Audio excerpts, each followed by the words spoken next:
Hello, I'm Ed Fuquay, Young Adult Librarian Extraordinaire here at Woonsocket Harris Public Library. And I'm Miss Gabby from the Children's Department. And we're here today to do a talk about witchcraft.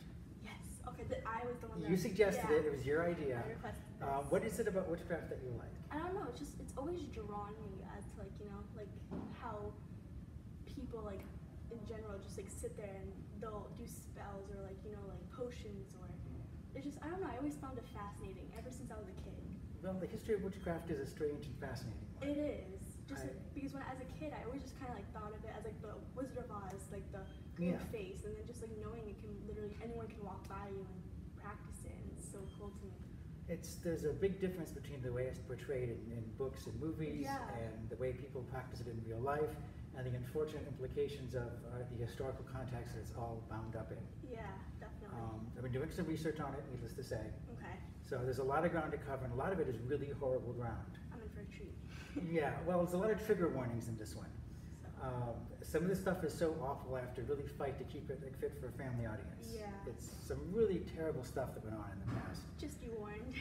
Yeah, so I'll try to keep it as level as I can. All right, so history of witchcraft in Europe, basically. To start off with, there are a couple of things that we should know going into it. Mm-hmm. The first of all is, in ancient times, there were no doctors to speak of. Mm-hmm. Which is to say, they had people that knew how to heal other people, but there was no real profession. They had healers going back to ancient Greece, ancient Rome, and things like that. Every culture had their own healers, but the scientific method hadn't been invented yet. So they had no way of testing things, and they had techniques that worked and techniques that didn't work, and there was no way to tell them apart. So it was kind of like a chance. It was kind of like a chance. Because of that, pretty much every village in Europe had its own healer. Okay. It had a cunning woman or a wise woman, someone who would know things. Was it always a woman? Frequently a woman. Okay. But sometimes a man, but it was often a woman. Usually an older woman. And they'd be someone that you went to for advice and for help and things like that. Now, a lot of them were actually herbalists. They knew how to go into the woods and what to gather and things like that, and what things are good for you and what things are bad for you. Yeah. They give you something to settle your stomach if you're nauseous, things like that. Some mushrooms are good and delicious, and some mushrooms will kill you. And you went to the village like wise woman, and she'll tell you which one was which. So that was all over Europe. And the second thing is, originally Europe was a pagan continent. Mm-hmm. There were a huge number of religions. And when Rome dominated Europe, the ancient Roman Empire, that didn't bother them any. They had their own pantheon of gods. And while they demanded that everyone they conquered pay lip service to their gods, they didn't really care if you worshiped local gods too. Things like the Isis cult in Egypt. Mm-hmm. They never stopped worshiping Isis, even after the Romans conquered them. It didn't make any difference. Yeah. So Europe was a hotbed of all kinds of different religions. And then the Roman Empire became Christian. Yeah. So The Christians did not tolerate other religions. And so they went around basically trying to change everything around to their way of thinking. And as Christianity spread more and more across Europe, paganism sort of vanished into the background. It's a long, complicated thing. So was there still people that kind of practiced it, but they were just kind of in hiding? Yes. Okay. They weren't always in hiding. There were a lot of things that are kind of quasi, is this pagan? Is it not pagan? Mm-hmm. If you're a farmer, the most important thing in your life is having the crops come in, having your animals, reproduce and produce a lot of milk if you have cows. You need meat to sell at the market. You raise your pigs and so forth. And so every town had some kind of fertility ritual, something they would go through that would guarantee good crops and things like that. There is tons of them. And in pagan times, there were a million different fertility gods and goddesses people worshipped them in all different ways. And many of those things, when Christianity took over, just sort of changed forms slightly, but didn't really go away. Yeah. Things like they still had May festivals to celebrate the coming of spring. They would crown a May queen and dance around the May pole, which are all pagan celebrations of fertility. But they kept doing them when the Christians took over. Were they okay with it? Sometimes yes and sometimes no, so long as it wasn't overtly pagan. Okay, so as long as there was something. Yeah, you had to have a veneer of Christianity over everything that you did. But there were many people in Europe who weren't satisfied with that, and they still wanted to keep the old ways. And so they would continue under the eyesight of people who were in charge. So paganism never went away, it was always there. And the third thing you have to know about is the Dark Ages. Yes. Now, Well, okay, here's the thing. Historians never say Dark Ages anymore. That's a really prejudiced term. No one ever says that. It's now the medieval period, that kind of thing. Okay. The Middle Ages, perhaps, or the Middle Ages is frowned upon too now. Really? Yeah. Because I remember in like history class they would say Middle. They used to say Middle Ages. Now they mostly say medieval. Okay. As they said in Monty Python and the Holy Grail, why do we call it the Middle Ages if we don't know what comes after it? Yeah. So Okay. it's a silly term. Okay. So anyway, no matter what you call it though, the problem is there was a period where Europe basically fell apart. You had the Black Death struck. Oh, yes. Like 1/3 of the people in Europe died. You had famine, widespread plague. You had constant warfare going on. Things got really bad for a big chunk of Europe. The population was just drowning down. Yeah, and things were falling apart. And whenever something goes wrong, you always look for a scapegoat. Who can I blame this on? Yeah. And so that led to a lot of people to try to find out what was going wrong with the world. So there was all this cry to find out where everything went wrong. And no one had any idea who to blame for all this until 1484, when a guy named Heinrich Kramer came along. Okay. He was a church official. He was very well educated, very well spoken. He was also a sexual sadist and a psychopath. Yeah. If he lived today, he'd be a serial killer. However, he lived in the 1400s when that job wasn't available to him. So instead, he worked for the church. You said he was a priest? Not exactly a priest. He worked for the church. Oh, okay. He had a religious background and training and things like that. He never actually functioned as a priest that I know of. He got his start trying to prosecute women for witchcraft, and there were always laws against witchcraft on the books going all the way back. But for the most part, magistrates didn't take them seriously. And originally, witchcraft could only be tried by a civil court, and they would punish you to things like a day in the stocks, or that kind of thing, or a flogging, or a fine, or something like that. Those are all civil offenses. But the church had the power to impose the ultimate penalty, which was the death sentence. But only if you're a heretic. And a heretic is someone who defies the church or turns their back on God. Oh, so pretty much like atheists nowadays. Kind of. Right. Okay. Well, Kramer tried to apply the heresy laws to a woman who practiced witchcraft. Okay. However, he had a few issues with this. First of all, her husband was really rich, and he contacted the local bishop to complain about the way his wife was being treated. And second of all, there wasn't the tiniest scintilla of evidence she was guilty of anything. So he was just pointing a finger kind Yeah. of? Okay. And in court, he talked a lot about her sex life. He went on and on about her private sex life, to the extent that the judges and magistrates got really uncomfortable just sitting there. Yeah. So the bishop came down and basically put a stop to the whole proceedings and threw him out of Innsbruck. Okay. But he wouldn't let that deter him. So he spent the next couple of years of his life writing a book called the Malleus Maleficarum, which is Latin for the Hammer of Witches. It was the book on witch hunting. So it's pretty much like this is how you kill them, this is how you get rid of them. Basically, yeah. It was a really unfortunate book. I believe this book killed more innocent people than any book except possibly Mein Kampf by Adolf Hitler. Oh my God. During the height of the witch craze, no one knows how many people actually died. Some say 50,000, some say 100,000. He convinced that many people? Yeah, this book here says several 100,000 people died, 80% of them women. Wow. Was it most common for people to get accused of witchcraft to be like women and like girls and stuff? Exactly. Okay. And those days, women didn't have any legal rights to speak of. Yeah. If you were married, your husband had legal rights, or if you were young, your father had legal rights. But never you. Yes. Okay.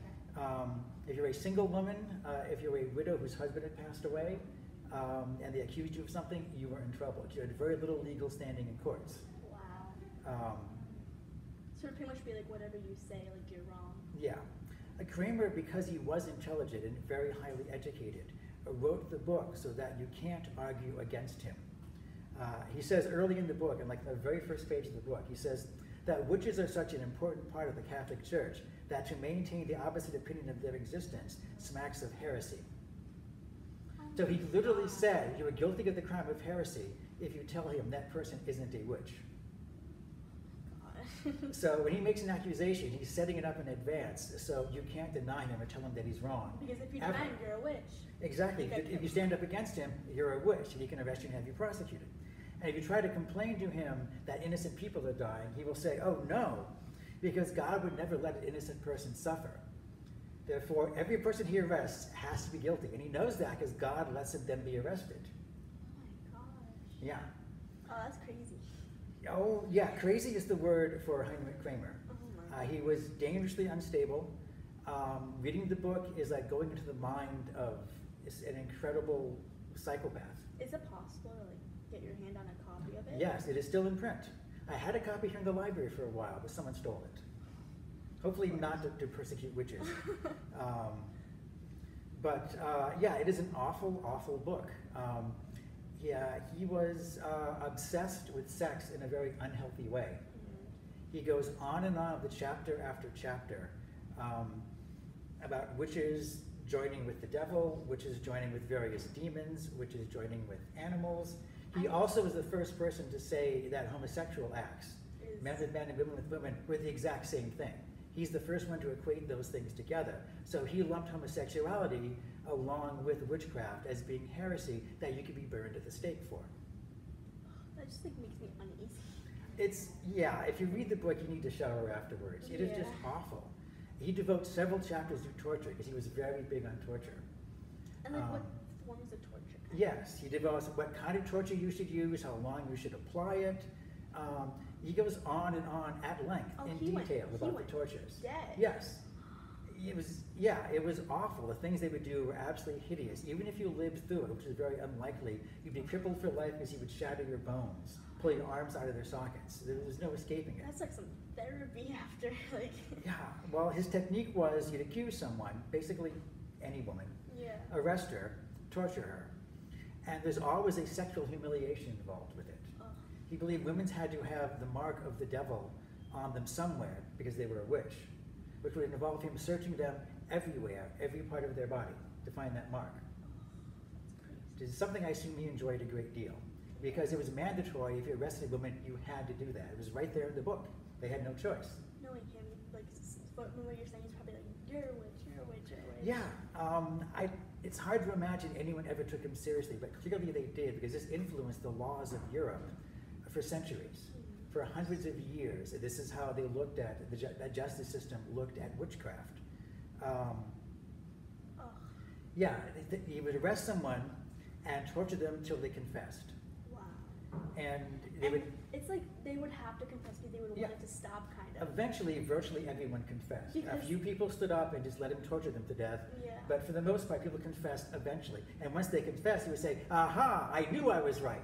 Like, even if they weren't there, it's like, I just want this to stop, so like, whatever. Like. Exactly. You'll do anything to make it stop. He tortures them until they confess. Wow. And then, once they confess, the first thing he asks is, like, how many people are in your coven? He demands that you name other people so you can go arrest them too. So would they just name random people? Well, some people just name random people. Like, for instance, if you were known to hang out with 3 or 4 girls your own age, if you were arrested at witchcraft, they would probably pick up your friends too, on the assumption that if you were a tool of Satan, you would have influenced them too and made them spawns of Satan. Or they would at least have noticed that you're a tool of Satan and failed to report you, making them guilty too. So all of your friends were automatically arrested and tortured till they admitted it. God, this is crazy. There was literally no defense against him. There was nothing you could do. Wow, so it's either like you die or you die. Yeah, you die or you die. Yeah, and because people are forced to confess to the most ridiculous and absurd things, under torture, it became a matter of public record that witches could, fly on broomsticks and things like that. Is that how that stereotype came up? Yeah, it was invented during this period. There was an ointment you could make by killing unbaptized babies that would let you fly. Really? Yeah. Murdering babies was something that Kramer was also very into. Witches apparently did that like every day of the week. And one of the reasons why that's so prevalent is that he targeted women who were vulnerable. And there weren't a lot of jobs for women in those days. One thing that women did do is that they were midwives. They helped women give birth. Yeah. Now, the most dangerous thing a woman can do in her entire life is have a child. The infant mortality rate and the maternity mortality rate were enormously high. Yeah. In some parts of Europe, the infant mortality rate was 50%. Literally, half the babies that are born die. Yeah. And they didn't have anybody do an autopsy. You don't know why a baby dies. They didn't know what an infection was. They didn't wash, they didn't clean anything. So it was either you die or the baby died, kind of. Yeah. Basically, if you were a midwife and too many babies died, even a single baby died, you were very vulnerable to being arrested. And how could you prove you're innocent? Yeah. There is no way. Yeah. A baby died technically under your care. Nurses, they had something called lying-in nurses who took care of babies when they were very young, and women who were still producing milk and things like that and couldn't get out of bed. And that was a good time for women frequently caught fevers during that time. They were extremely vulnerable and exposed. And a nurse was taking care of them. If the person died, that was it. It was all over for you. Yeah. He also lumped together astrology, reading the stars, and fortune telling and all that things, all under the same umbrella. Really? All of them were worthy of being burned at the stake. For looking at Well, using the stars to predict the future, you could be killed for that. So yeah. like the zodiac signs that being counted. Now the horribly bad part about this thing is that during this same time period, for instance, in Italy, Nostradamus was making his famous predictions. He made his living off predicting stuff. And prognostication is one of the things that Kramer specifically forbids. But Nostradamus, as you may know, was a guy. Yeah. So he got away with it. Really? Just because he was a guy? So he had to stay in some He had no defense if someone arrested him. Wow. The Inquisition could have come for him at any time. And he was constantly worried it might happen, according to some of his private letters. Wow, But he got away with it. He tried to curry favor with powerful people to protect him, which is the best way not to get accused. But if you're a woman, you didn't have a powerful protector usually, unless you had a husband or a father who was still looking after you. That's crazy. Yeah. Women in those days, as I said, the laws were already against a woman. Women had a very hard time holding down jobs. It was very hard for a woman to own property. Yeah. One of the ways in which a woman could own property was if she was married and her husband died, she would inherit everything that he owned. So a woman could become a huge property holder. And through that, she could also become wealthy. So a wealthy woman who owned property was very vulnerable. Now, Kramer did this probably because he liked torturing and killing women. Yeah. His book is pretty explicit about that. But obviously not everyone was into it as deeply as Kramer was. And one of the big reasons why this kept going for several centuries was when you arrest a woman, guess what happens to all of her property? It all becomes. It goes to the state. Oh, it does? Yeah. And then does it get like auctioned off? Or is Usually not. They just kept it Okay. for themselves. It belonged to the magistrates that arrested her. Wow. Yeah. In England, they employed a whole judicial system of witch finders and their assistants and the witch person that carries the witch to the trial and things like that. And when the person was found guilty, because they inevitably were, everything they owned was sold, and the money was divvied up between all the people who arrested her. That's crazy.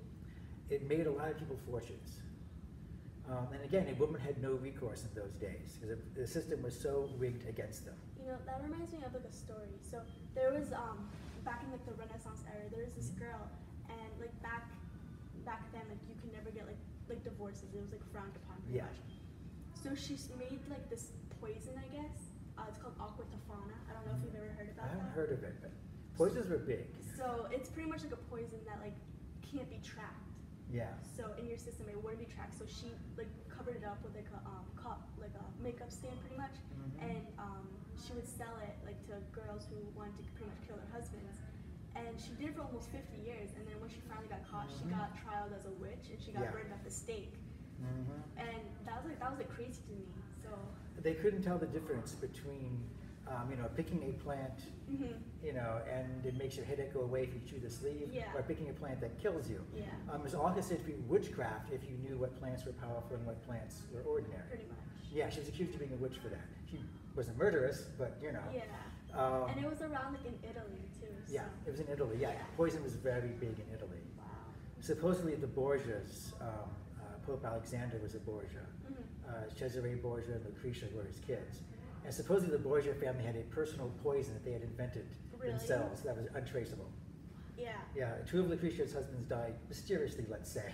Pretty much. So, and then she would like sell like perfume bottles and like powders. So. I've heard that story, yeah. But things like that all got lumped together. There was no difference between a murderess and a witch. Yeah. All women are vulnerable. Kramer specifically wrote the book to target women. There's no doubt about this. It is nothing but pure misogyny. Early in the book, he states that although men are capable of worshiping the devil and casting spells, he's going to focus the entire book on women, because women are the ones who are most likely to be seduced by Satan. Well, it says right in the Bible, women were the weaker vessel. Yeah. After all, it was a woman in the Garden of Eden who had us all cast out from paradise. Pretty much. So therefore, that proves how susceptible women are to the lures of Satan. It's right there in the Bible. And Exodus 22:18 says, suffer not a witch to live. Yeah. Now, that had been in the Bible for a long time, but no judge took it seriously until Kramer came along.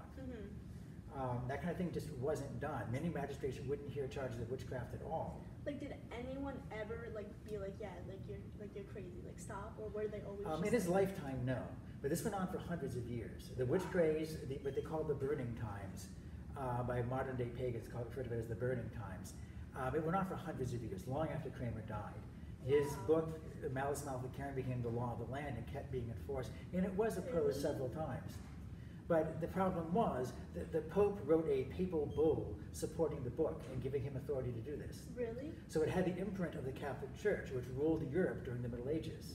The Catholic Church was the law, and they approved of this 100%. They weren't just yeah, no, you do whatever you gotta do, but Now, ironically, you've heard of the Inquisition. Yes. Now, the Inquisition was also run by the Catholic Church, and the Inquisition also tortured and killed a lot of innocent people. But ironically, they didn't follow the rules in his book. Whoa. They didn't follow the Malice Mouth of Karen. They had their own excuses for capturing and torturing people. But even the Inquisition thought that Kramer was a little over the top. Yeah, just a little. Yeah. But these things all get lumped together, because at the same time this was going on, there was also a lot of persecution of Jews. Anti-Semitism was always very big in Europe. And the exact same charges that are leveled against witches were leveled against Jews. The idea that they murdered Christian babies and things like that. Yeah. There was something that they need unbaptized babies to make their bread or something. It's nuts. Yeah. You never realize how much murder there is until you really dig deep into it. Yeah, a good history book is nothing but a catalog of tragedy. Yeah. Human beings are just awful to each other. It's like a trail of death right behind it, yeah. pretty much. Wow. It was pretty terrible, and it lasted for a long time. Eventually, the Enlightenment came along, but not till the 1700s. So this got started in the 1400s, and it wasn't really until the mid to late 1700s that things started to change. First came the Renaissance, in which people rediscovered science and things like that, and they realized that science actually was a thing that existed, that you could make a theory and test that theory, and if you were right, your test would be good. And if they weren't, you abandoned the theory and went back to another one. That sounds really simple. Yeah. But it didn't occur to anyone for a long time in the Middle Ages. So coming up with a theorem and testing it and trying to prove it and things like that, does this medicine actually work? We'll test it. We'll follow this patient around and see if he dies. If he dies, it's not a good medicine. We'll stop prescribing it to people. They started doing things like that. And so as science began to take over more and more, it became more obvious to people that things happen for a reason. There was a cause and effect. Things didn't just magically happen. So that's when they kind of died? Yeah, so slowly started to die now. Okay. I mean, if you have a pail of milk sitting out where you've milked your cow, and it goes sour on you, we know milk goes sour really fast because it's warm milk, and if you leave it in the sun, it'll go bad in no time at all because they get no refrigeration. But they didn't know why food went bad. In the old days, if that happened, you'd accuse your neighbor of making your milk go sour and have them tortured and killed. Wow, that's crazy. But it happened all the time. That was how they looked at the world. For if your milk went bad, they would be like, she's a girl, she's a witch, kill her. There was a theory that everything was caused by demons. Wow. Sometimes Satan himself would do things. In the Middle Ages, there's the belief that Satan was everywhere. Instead of ruling hell and worrying about demons and all the millions of souls he's torturing, he spends his time running around on earth, tempting people and doing foolish pranks to annoy people, I guess. Really? There was a belief that food went bad because demons would fly into it and taint it and sour it and make it go bad. Wow. There was even a theory that all illnesses were caused by demons, which is why to this day when someone sneezes, someone else will say, bless you. Yeah. When you sneeze, you're expelling a demon from inside of you, and the blessing of God will kill the demon. That's crazy. It's crazy. The craziest thing is, though, these beliefs haven't gone away. They still exist. Now, Europe is much better, and America is better now. Yeah. However, in Tanzania, hundreds of people are killed every year because they believe to be witches. Still to this day? To this day, every year in Tanzania, at least 100 people die or killed by angry I'm never mobs. going. Yeah, they believe that witchcraft is responsible for all of the ills, and it's an extremely impoverished country in Africa that has a lot of ills to blame on people. Wow. And as always, women have no defense. Society doesn't protect them or support them in any way, so they're easily scapegoated. They're made the victims of these things. It happens all the time. And even in America, this belief hasn't gone away. Are you familiar with the Satanic Panic? No, I'm not. Our library has a really good book on it called The Satanic Panic. Okay. In the 1980s and on into the 90s, there was suddenly a widespread belief that there was a cult of Satanists in America. Mm-hmm. And they were really powerful. They were connected in very high places in public office. And they would do all kinds of horrible things, but they were protected because they were so rich and powerful. And mostly they would kidnap babies and children and rape them and murder them. The exact same charges that Kramer wrote about in the Malleus Maleficarum. But this is in the 1980s. People should have been a little smarter. Yeah. At the Macmillan preschool, people were arrested.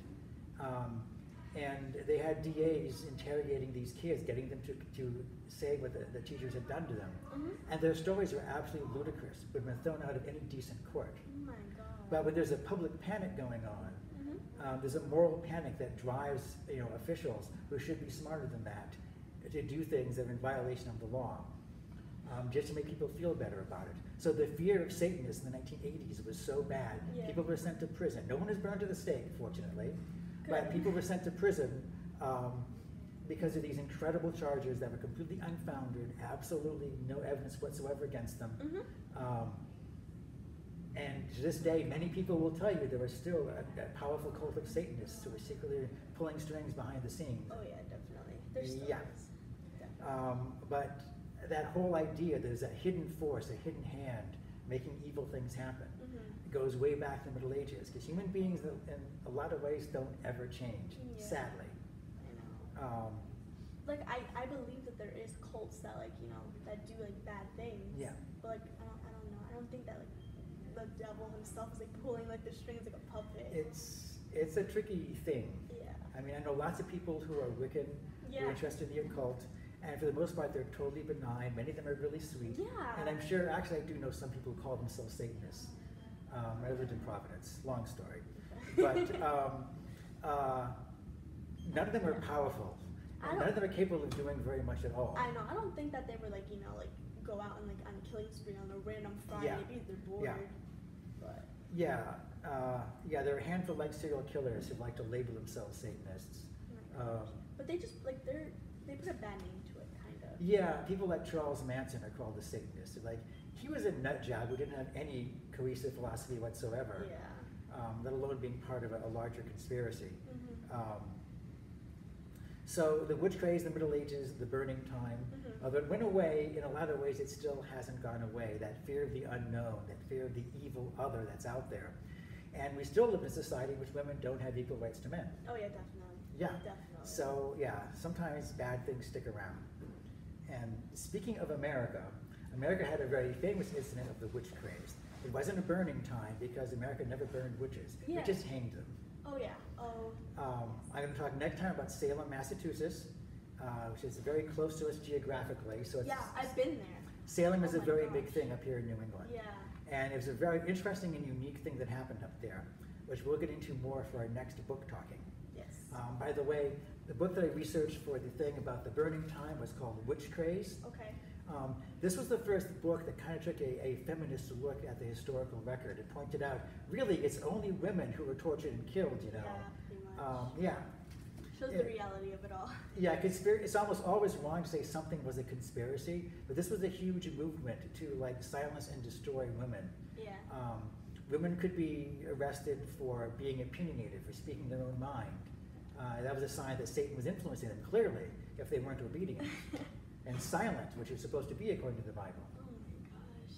I'm sorry, I can't change history, unfortunately. Oh, I know. I can't change human nature. It's just crazy to think. It is. At least it's better now, It's not. It's much better now. At least we can talk without getting beat by someone, kind of. Usually, yeah. So next time we'll delve into the witch craze as it struck in Salem, Massachusetts. Until then, I have been Ed. And I'm Miss Gabby. Meantime, be careful and stay safe.